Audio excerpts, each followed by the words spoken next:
Saludos a todos detrás de la cámara y bienvenidos otra vez a este rinconcito donde usted y yo hablamos de todo un poco y de cualquier cosa. Si me escuchan pronunciar barbaridades, tengan un poco de paciencia, porque me acaban de sacar un cordal que me está afectando la pronunciación. Comencemos. Antes de pasar a las noticias más recientes, quiero aclarar unos puntos de las noticias que han salido con respecto a un alegado ataque en Irán, del cual se ha apuntado el dedo acusatorio a Israel. Diferentes medios noticiosos que podemos considerar que son reputables, más información directa de fuentes de Irán, nos indican de que sí hubo un evento que posiblemente fue algún tipo de ataque contra instalaciones en Irán, particularmente contra la base aérea que queda a las afueras de la ciudad de Isfahán. Al igual que como hizo Israel, que no publicó cuáles fueron los daños sufridos por el masivo ataque a Israel por parte de Irán el 13 de abril. Y de la misma manera que hasta el día de hoy, Israel no se ha hecho responsable del ataque al edificio consular de Siria. Con respecto a lo que ha sucedido, en las horas de la madrugada de la noche del 19 de abril, Irán optó por tener el mismo hermetismo de Israel. La postura de Israel es bien sencilla, es como la canción que dice: yo no sé nada, si algo pasó, yo no estaba allí. Hay que aclarar que con respecto a lo que ocurrió en Irán, el gobierno de Israel quería un hermetismo absoluto, hasta que el señor Ben-Gvir, alto oficial del gobierno de Israel, en la posición de ministro de Seguridad Nacional, publicó en su cuenta de la red social X críticas del débil contraataque de Israel contra Irán, involucrando a Israel directamente en cualquier evento que haya ocurrido en Irán el 19 de abril, donde su posteo fue criticado por muchos miembros del gobierno de Israel, incluyendo el líder de la oposición, el señor Lapid, que lo acusó de ser un riesgo para la seguridad nacional de Israel. Y Netanyahu dijo que se había comportado como un niño. Tal vez para tratar de entender qué fue lo que pasó en la ciudad de Isfahán, tenemos que regresar a enero 28 del año 2024, donde se mencionó que un grupo dentro de Irán había realizado un ataque utilizando drones que tenían explosivos contra el complejo industrial de fábricas relacionadas a la manufactura de armas para el gobierno de Irán, donde, debido a que se utilizaron pequeños cuadcópteros, los daños fueron insignificantes. Así que existe por lo menos este precedente de estos droncitos utilizados para atacar blancos de importancia dentro de Irán, que a su vez significa que dentro de Irán pueden estar operando personas que podrían estar actuando solos o bajo órdenes de Israel para conducir estos ataques limitados dentro del territorio de Irán. Estos ataques utilizando droncitos de enero 28 del año 2024 fue precisamente en la ciudad de Isfahán. No podemos subestimar ataques hechos con estos pequeños drones, ya que se han utilizado con mucho éxito en Ucrania.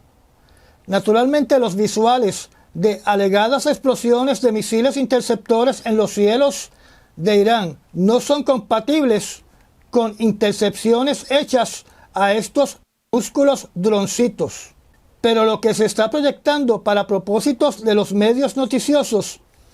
es que la operación en la ciudad de Isfahán fue conducida por un puñado de estos droncitos. A mi entender, en estos momentos es bien fácil perder toda credibilidad cuando existen personas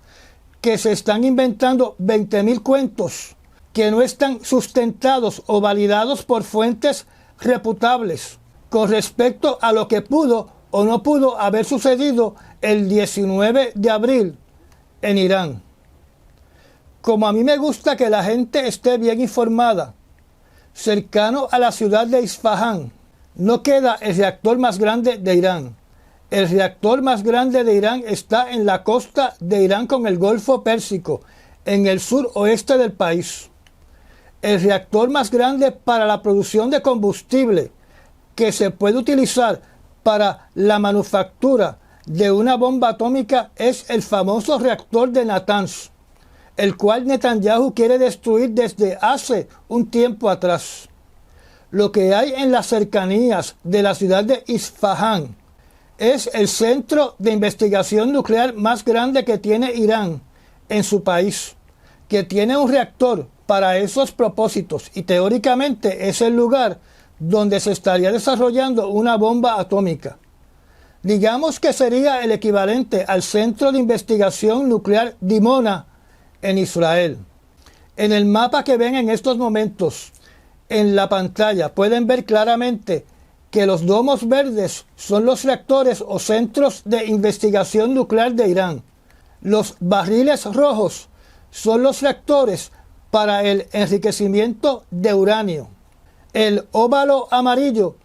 es donde se procesa el uranio para hacer lo que se conoce como el pastel amarillo, que es el combustible que se utiliza en las plantas nucleares. Y las X son herramientas que marcan la localización de las minas de uranio de Irán. Como la ciudad de Isfahán tiene en su cercanía la facilidad de investigación nuclear más grande de Irán, se cae de la mata, que tiene la mayor concentración de científicos nucleares, trabajando en expandir el mollero nuclear de Irán, y por ende debe ser una ciudad que debe estar repleta de espías, no solo de Israel, sino también de países occidentales, donde hay que incluir a Rusia, a India, a China, y quién sabe si Pakistán también tiene espías en esa ciudad. Ahora pasemos a otras noticias donde mucho ha ocurrido durante las últimas 48 horas. En el medio noticioso Times of Israel, hoy sábado 20 de abril se publicó una noticia que dice que Israel utilizó misiles invisibles al radar para impactar las defensas antiaéreas S-300 de Irán, cercanas al reactor nuclear Natanz. Este reportaje indica que el New York Times dijo que este fue un ataque calibrado para demostrar las capacidades de Israel de burlar las defensas aéreas de Irán, para que Irán lo piense dos veces antes de atacar nuevamente a Israel. Por otro lado, el ministro de Relaciones Exteriores de Irán dijo que Irán solamente se enfrentó esa noche contra juguetes. El reportaje alega que dos oficiales de Irán admitieron que una unidad de misiles S-300 fue impactada durante el alegado ataque de Israel. El New York Times continúa diciendo de que el misil fue lanzado desde un avión que no estaba volando ni en el espacio aéreo de Israel ni en el espacio aéreo de Irán, ni tampoco en espacio aéreo de Jordania. Alegadamente, el medio noticioso New York Times obtuvo imágenes satelitales donde se refleja la destrucción de un sistema S-300 en la base aérea de Isfahán, donde se alega que este sistema de defensa antiaérea S-300 es parte de la red de defensa de la planta nuclear de Natanz. En la imagen que ven en estos momentos en la pantalla, utilizando un satélite que tiene una especie de radar para crear imágenes, se alega que esta imagen muestra la posible destrucción de este sistema antiaéreo S-300. Yo no puedo distinguir absolutamente un pepino angolo de esta imagen. Tal vez usted tenga mejores ojos que los míos, porque yo no veo ninguna destrucción en esa imagen. En el día de hoy, la figura que se conoce como el presidente de Palestina, el señor Abbas, aparentemente va a reconsiderar su posición con respecto a los Estados Unidos, ya que está muy molesto de que los Estados Unidos haya vetado el ingreso del país de Palestina a las Naciones Unidas. O sea, que para Estados Unidos, Cisjordania y la Franja de Gaza son territorios de Israel. Se informó durante el día de ayer que un grupo de defensores de los derechos humanos llegó a la ciudad de Estambul, en Turquía, y que se están preparando para zarpar hacia la Franja de Gaza en una flotilla civil que transporta alimentos y medicinas que se necesitan con urgencia en la Franja de Gaza. Cientos de personas participarán en esta misión de ayuda humanitaria. Se espera que la flotilla, bautizada con el nombre de la Flotilla de la Libertad, también conocida como Freedom Flotilla, zarpe a finales de este mes de abril rumbo a la Franja de Gaza. Esta es una actividad palestina-estadounidense dirigida por Huwaida Araf. Pero hay algo que ustedes deben saber. En el año 2010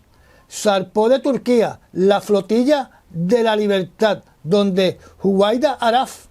era parte de los organizadores. En aquel entonces, hace 14 años atrás, Israel, sin misericordia, atacó a esta flotilla de barcos, a esta misión humanitaria en el mar frente a Israel, quitándole la vida a 10 activistas. Yo me recuerdo de este incidente, y si recuerdo bien, no se tomaron acciones criminales contra Israel. En otras noticias, durante el día de hoy sábado, en la Cámara de Representantes de los Estados Unidos, el señor Johnson, que durante el día de ayer dio un discurso sorprendente a favor de Ucrania, va a celebrar hoy la votación de un paquete de ayudas de 90 billones de dólares que van a ser repartidos entre Israel, Ucrania y la crisis en la frontera sur de los Estados Unidos. Para cuando usted esté viendo estas noticias, posiblemente ya la votación se haya efectuado o se haya pospuesto. Veremos a ver si el presidente Donald Trump torpedea dicha votación, ya que él no la aprueba. Quiero mencionar que uno de los artículos indica que dentro de este proyecto de ley está incluido la prohibición de TikTok dentro de los Estados Unidos. En otras palabras, si se aprueba esta pieza legislativa que incluye la prohibición de operaciones de TikTok en los Estados Unidos, el presidente Biden, aunque no esté de acuerdo con dicha prohibición, para poder obtener el dinero que necesita Ucrania, que necesita Israel y que necesita la frontera sur de los Estados Unidos, estamparía su firma en esta pieza legislativa si llega a Casa Blanca con esa prohibición. Esta votación es bien importante porque el director de la CIA, el señor William Burns, en un discurso que hizo en el Centro George W. Bush de Liderazgo en la ciudad de Dallas, indicó de que Ucrania perdería esta guerra para finales del año 2024 si los Estados Unidos y otros países no aprueban ayudas para ese país. Estos atrasos en el envío de ayuda a Ucrania, más la paralización de las ayudas como lo hizo Estados Unidos, es para mí directamente responsable del terreno perdido a los rusos en Ucrania, debido a la escasez de armamento, y posiblemente sean responsables también por las recientes pérdidas de vidas de los ciudadanos ucranianos por la falta de misiles interceptores en Ucrania. Durante el día de ayer les mencioné sobre el estrellamiento de un avión Tu-22 que se precipitó a tierra en una zona entre el mar Caspio y el mar de Azov, a mucho más de 300 millas de la frontera con Ucrania, donde dicha frontera con Ucrania está bajo el control total de los rusos, ya que estamos hablando de Donetsk y Lugansk. Las Fuerzas Armadas de Ucrania se hicieron responsables por el derribo de este avión Tu-22, que para mí es minar la credibilidad del ejército de Ucrania, ya que los misiles Patriot que están utilizando tienen un alcance máximo de solo 100 millas, y es imposible que impacten, aun si estuvieran localizados en la frontera sureste de Ucrania, contra un avión que está a más de 300 millas de la frontera. De hecho, lo único que menciona a los ucranianos es lo siguiente: Ucrania derribó el viernes un bombardero estratégico ruso después que el avión de combate participara en un ataque aéreo de largo alcance. Y lo voy a repetir, en un ataque aéreo de largo alcance que mató a 8 personas, incluyendo 2 niños en la región central de Dnipropetrovsk. Y como le indiqué a Andrew Álvarez en su programa en vivo del viernes en la noche, en estos momentos yo entiendo de que si los rusos se le estrella un avión en Siberia, Ucrania va a decir que lo derribó. Además salieron algunos reportajes que indican de que debido al desmejoramiento de la inteligencia de combate o el conocimiento de lo que está ocurriendo en el campo de batalla, unido al miedo y la tensión de ser atacados, en los últimos días misiles antiaéreos por error han destruido por lo menos un avión de combate ruso Su-27 en las cercanías de Crimea. Con respecto al Tu-22, para mí la versión de los rusos es la que tiene probabilidades de ser la más correcta, ya que los rusos informan que el avión tuvo un desperfecto en un motor que se incendió y que la tripulación tuvo que abandonar la nave, que por suerte se estrelló en un terreno baldío. Además, los aviones Tu-22 son plataformas de lanzamiento de misiles convencionales y misiles cruceros y por ende no sobrevuelan el campo de batalla porque disparan su armamento a cientos de millas de distancia de su blanco. Si hubiera sido impactado por un misil Patriot en Ucrania, se hubiera estrellado en terreno ucraniano. El mapa que ven en la pantalla muestra el lugar donde se estrelló el Tu-22. Como estos aviones son capaces de transportar misiles hipersónicos, hablemos de lo que Rusia acaba de hacer con uno de sus mejores científicos, donde no recuerdo si mencioné esto en las noticias anteriores. El señor Alexander Kuranov, que es uno de los científicos que participó en el desarrollo de estos misiles hipersónicos, acaba de ser condenado a cumplir 7 años de cárcel y debe pagar una multa de 100.000 rublos. Este ha sido un patrón que nació en la Unión Soviética de castigar a los científicos rusos si no cumplen al pie de la letra con lo que le exige el Estado. Y yo entiendo que por esta misma razón es que debe existir una falta de patriotismo entre estos científicos rusos, que de seguro si tienen la oportunidad de escapar de Rusia, lo harían inmediatamente. Escaparían del régimen de Vladimir Putin, como lo hicieron bajo el régimen soviético. En otras noticias, la presidenta de la Unión Europea, la señora Ursula von der Leyen, visitó el país de Finlandia con el propósito de visitar las fronteras del país y hablar sobre el tema del aumento de la migración a través de las fronteras del país con migrantes que provienen de Rusia para entrar a Finlandia, donde se identifica de que todo esto es parte de un complot por el presidente Vladimir Putin de enviar migrantes que entran a Rusia, los cuales utiliza para llevarlos a la frontera con Finlandia, para que crucen dicha frontera, utilizando a los migrantes como un arma pasiva para crear caos, problemas civiles y desestabilizar el país de Finlandia. El país de Finlandia cerró todas sus fronteras con Rusia el 4 de abril del año 2024 debido a esta migración descontrolada y maliciosa que estaba llevando a cabo Vladimir Putin. En otras palabras, en el siglo XXI estamos viendo cómo la migración se está utilizando como armamento pasivo para causar caos y desestabilizar países. Vladimir Putin lo hace de forma directa, descaradamente y sin esconderse, transportando a los migrantes que entran a Rusia directamente a la frontera con Finlandia. Erdogan los usa como herramienta de chantaje contra el occidente, amenazando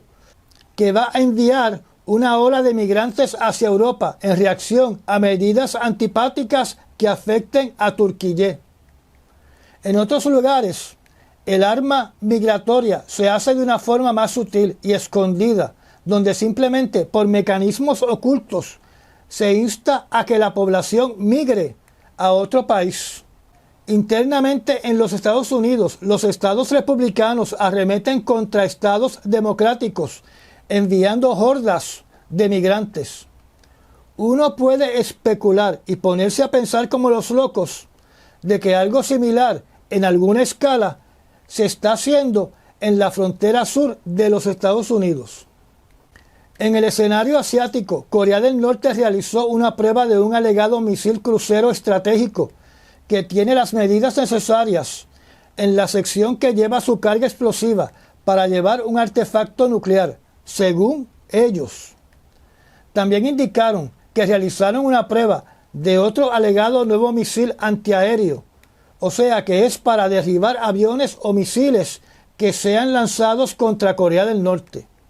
Como parte de la propaganda de Corea del Norte, cada vez que hacen una de estas pruebas, montan un espectáculo teatral, como si estuvieran en Broadway. Creo que la semana pasada les mostré visuales de Kim Jong-un supervisando directamente el lanzamiento de una batería de misiles donde en aquel momento alegó que tenían la capacidad de llevar una carga nuclear. En ese ejercicio militar, como le gusta ser bien dramático y porque está actuando para las cámaras, lanzó múltiples misiles para que fuera un evento dramático, desperdiciando millones de dólares todas las semanas para sentirse fuerte y poderoso. Mi opinión es que para estos teatros que crea Kim Jong-un, todos estos misiles son cascos vacíos, sin sistemas electrónicos precisos para impactar un blanco específico.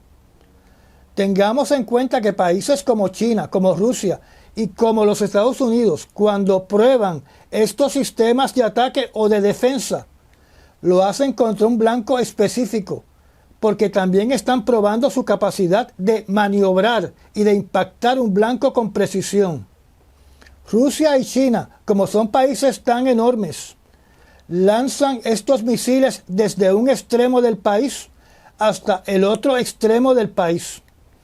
Estados Unidos lanza sus misiles desde la costa del Pacífico de los Estados Unidos hacia un punto específico en el Océano Pacífico.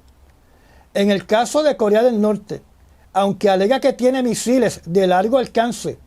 los dispara hacia el Mar Amarillo o hacia el Mar de Japón, que son lanzamientos de poca distancia. En otra noticia de la región de Asia, el acoso por parte de las fuerzas militares de China contra Taiwán no cesan. El Ministerio de la Defensa de Taiwán informó que durante el día de hoy, sábado, los radares de defensa de Taiwán detectaron 21 aviones militares de China cerca de su espacio nacional.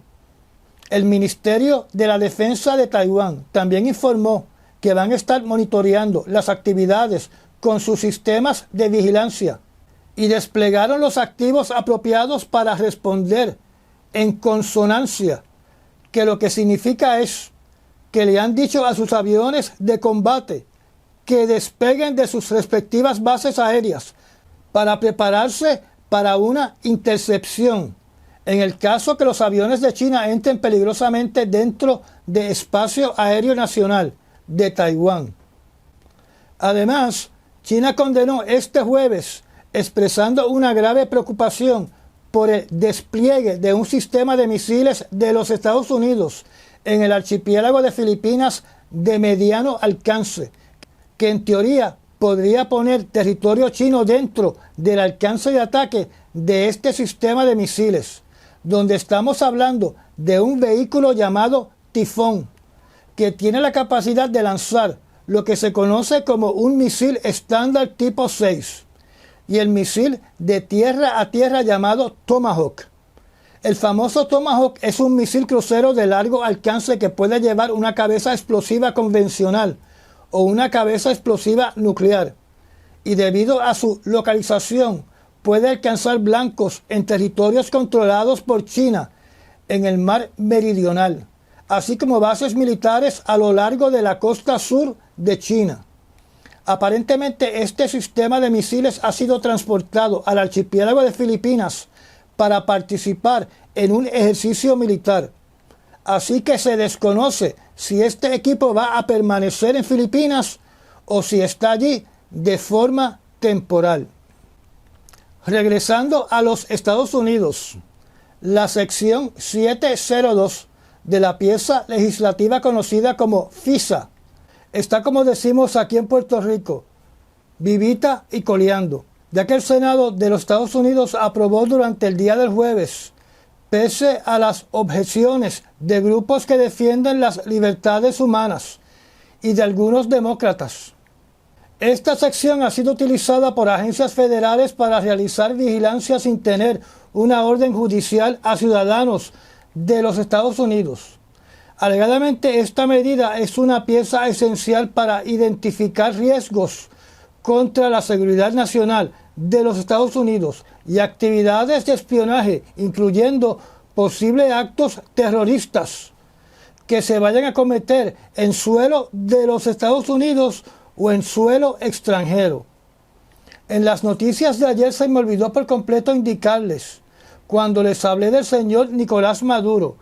que le ordenó a las milicias bolivarianas de recuperar el Esequibo,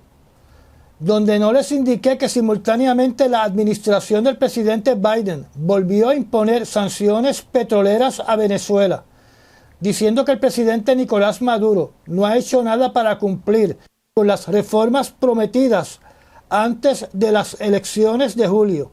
Estas sanciones habían sido suspendidas el año pasado bajo la condición de que el presidente Nicolás Maduro permitiera que los candidatos de la oposición participaran en las elecciones.